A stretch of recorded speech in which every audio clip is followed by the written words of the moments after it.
అధ్యక్ష. పనిచేసే ప్రదేశాల్లో మహిళల లైంగిక వేధింపుల గురించి క్వశ్చన్ అడిగారు అధ్యక్ష. 2013లో పెట్టిన పోస్ట్ చట్టం ప్రకారం అధ్యక్ష ఈ క్రింది కేసులు నమోదు చేయబడినాయి.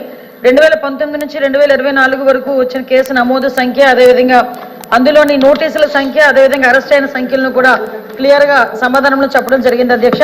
ముఖ్యంగా పని ప్రదేశాల్లో మహిళలపై లైంగిక వేధింపులు కేసు కింద జిల్లా స్థాయి స్థానిక ఫిర్యాదు కమిటీ, అంతర్గత ఫిర్యాదుల కమిటీ వివరాలు, అదేవిధంగా 2024 సెప్టెంబర్ నుంచి 2025 జనవరి వరకు అందిన కేసులు కూడా క్లియర్ గా చెప్పడం జరిగింది అధ్యక్ష. జిల్లాల్లో ఏర్పాటు చేసిన అంతర్గత కమిటీల సంఖ్య 6681 అధ్యక్ష. ఇక్కడ మనకి ప్రతి 10 మంది మహిళా ఉద్యోగస్తులు ఎవరైతే ఉంటారో అక్కడ కంపల్సరీగా ఒక కమిటీ ఏర్పాటు చేయమని 2013లో పోస్ట్ చట్టం ప్రకారం కూడా మనం ఏర్పాటు చేసుకోవాల్సిన అవసరం కూడా ఉంది అధ్యక్ష. ఈ పని ప్రదేశాల్లో మహిళల లైంగిక వేధింపులు నివారించడానికి భారత ప్రభుత్వం ఒక చట్టాన్ని అమల్లోకి తీసుకొచ్చింది.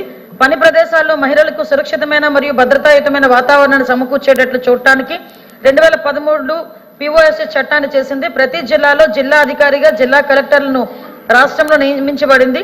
రాష్ట్ర పునర్వ్యవస్థీకరణ అనంతరం రాష్ట్రంలో 26 జిల్లా ఎల్సీసీలు ఏర్పాటు చేయడం అయింది. దీనిలో మునుపటి 13 జిల్లాలు మరియు కొత్తగా ఏర్పాటైన 13 జిల్లాలు కూడా ఉన్నాయి. సదరు చట్టానికి అనుగుణంగా ప్రస్తుతం రాష్ట్రంలో సుమారుగా 6681 అంతర్గత కమిటీలు ఏర్పాటు చేయడం అయింది అధ్యక్ష. మరియు ఫిర్యాదు అందినప్పుడల్లా కేసు నమోదు చేయడం అవుతుంది.